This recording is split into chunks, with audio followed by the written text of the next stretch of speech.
Hey guys, this is Rise from SC2GG.com, and I'm back with another solo commentary. It's been a while. We've been doing a lot of duels and triples and a lot of games up on Vilatech that are worth watching, so if you haven't already, go check them out. That's right, we got some really great games, especially the recent MSL Group A, which included the big names Savior and Bisu. That's right, Savior and Bisu. So if you like either of those two players, or even if you don't, it was a pretty good game and worth checking out for sure. So anyway, on to this match. What we're looking at here is something called the Winners League. It's actually still the Pro League, but it's just a little bit of a different format. So instead of the regular Pro League where you have different players face off in a best of 7, the difference here is they start off with 2 players. In this case, we got 8-15 versus Jangbi. So what happens after this game is the winner of this first set goes on to the second set. That's right. So say Jangbi were to win this game, which I'm kind of thinking he's going to, he would face off against the next person that KTF wanted to put up. So, by the way, this is KTF versus Samsung Khan, of course, so we're going to see some good games regardless. But again, back to the winners match, the winners format that we have here. So we're going to see at least one of these 2 players playing right now, playing again in about, however long this game takes. And so basically the winner just keeps staying on. So you could potentially have a winner sweep the entire set. If he won 4 games in a row, the set would be over. But if he lost on his 4th game, the other team, if they put in a player that was good enough, they could sweep 4 in a row and win it for their team. So we'll have to see what happens. It definitely leads to some interesting games because of the way that the format is. You know, you have players going up against really good players or really bad players. Good players tend to keep going on. Bad players tend to get knocked off, so sometimes you see a lot of cheese or whatever. But in this game, we'll have to see what happens. We got Jangbi, the Protoss player in the 11 o'clock position, playing against 8-15, the Zerg player in the 1 o'clock position. And this is on Colloseum II. So it should be a very fun match here. We got Jangbi, of course, one of the better Protoss players. So I'd have to say going into this, he's a little bit of a favorite. I think I have done a game between 8-15 and someone else before. I can't remember who he played. 8-15 not known to be one of the best players out in the league right now, especially not one of the best Zerg players.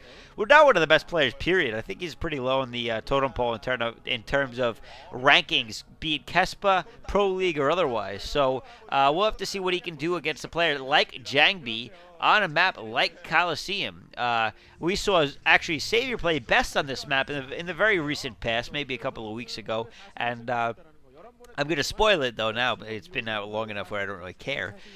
Savior actually did a pretty good job against Best, but in the end, he ended up losing. That's right. Savior lost to Best, although he had a pretty good strategy going, and he had the lead. If he had played a little bit differently, I think he could have taken the game and won it. So, you know, definitely Zerg has a chance against Protoss for sure on this map, and Protoss, of course, has a pretty good chance against Zerg, and that is a ridiculous-looking character. I can't believe their guy is a skier.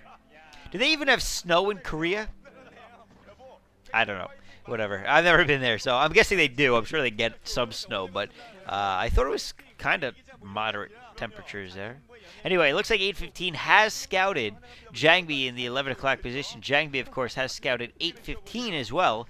And you could see that he had delayed his Nexus originally because he didn't scout quick enough. So he didn't know if a 9-pool was coming or what might be coming out of the base of 8-15. He didn't even know where it was. So it looks like he did put the Forge up, then the Nexus, and then a Gateway because of the lack of units coming from 8-15's base. 8-15 looks like he's going to be building some links, having the Larva just sitting around there. And at the same time, Jangbi actually delaying 8-15's expansion, second expansion anyway, pretty well. Doing a pretty good job of killing that drone. It looks like he's going to just continue to try to follow that drone instead of going back and delaying the other hatchery. It looks like 3 links might be popping out.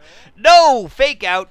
3 drones, so it looks like, or 2 drones and some links, but it looks like Jangbi is going to be able to get a little bit more scouting information, and maybe even take out that drone. One shot left, he gets it! And wow, Jangbi, though, he's not going to be able to make it out, Oh, 8-15 takes out the probe, so some early action, Jangbi not seeming to care at all what just happened. He's probably sending another probe to scout very shortly anyway, and I don't see any lings out yet for 815. It looks like Jangbi now has that expansion up and ready, and he's going to start mining there, even though the Nexus wasn't warped in yet, but he's got enough patience to catch all the probes and send them back and forth, which is good for him. I don't have that patience usually.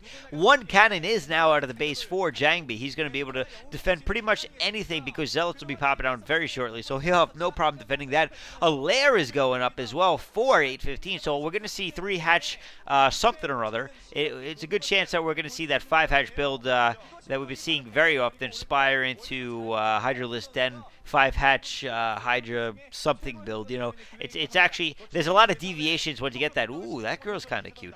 There's a lot of deviations once you get there, though. You can do whatever you want, really. So it's a very flexible build, and because of the strong economy, it makes it a very viable build for players to go, especially Zerg players, considering you can't build hatcheries with Protoss. So anyway, it looks like Stargate is now going up for Jangbi, and Jangbi is going to most likely make some scouting Corsairs. Finally, some lings out for 815. It took a while to do that.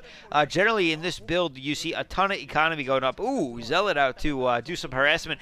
Gonna delay mining from that base for even longer from 815. There's Flash and Stork not looking directly at each other, although Stork kind of looks like he's looking at Flash. If only Flash was looking at him, he could have been like, wow, look at them staring each other down, and they're going to play next or something.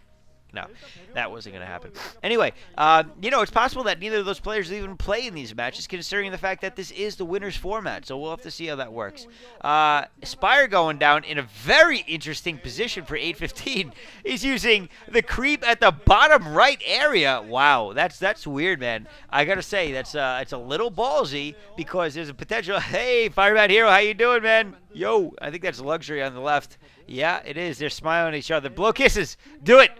Ah, fags. Sorry. Nothing against whatever. It looks like that Spire is gonna stay hidden for quite a while, and I mean, really, that's exactly the weirdest spot I've ever seen a Spire. Wow, look at that. Cybernetics Core. He's actually upgrading +1 weapon, so it looks like he may be putting out a lot of Corsairs. Who knows? Although it could be Goon Range, too. I actually don't know, because you can't tell unless it's a replay. Again, let's get back to that Spire for a second. The location of that Spire is going to hide the tech, but once he figures out that there are Muta, I'm guessing he's going to figure out that there, or Scourge for that matter, he's going to realize that there is some sort of hidden tech somewhere. Although 815 may only be looking for the free Corsair kill that he'll get with the first few Scourges. I'm not really sure what he's looking to do here. Jangbi taking out 1 Overlord early. Oh, it looks like he might get a second Overlord before anything comes out for 815. Yeah, that was another Overlord popped out, so he's going to lose 2. He could lose a third. No, it looks like Jangbi's going to back off at this point. 815 with a little bit of supply block going on over there. Spire's now done. 3rd Corsair, so we are probably seeing +1 weapon upgrades for Corsairs, and he's got 3 Corsairs out now. He's got that shuttle. He's probably going to get a Reaver in the very near future, so we are going to see some Sair Reaver action, which is awesome. And, yeah, so not too bad plays so far. A little slow, but, I mean, Muta coming out now, so I got to say, Jangbi doesn't know this is coming. He really is in the dark, so I do kind of like the placement of 815's Spire, although I just wonder that it's not going to last in the very near future as soon as it goes in. Oh, man, he's going to do some damage. Jangbi completely caught off guard. You can see his face. He's like, what the hell? Where did that come from? He doesn't have enough Corsair to deal with all those Scourge. One Corsair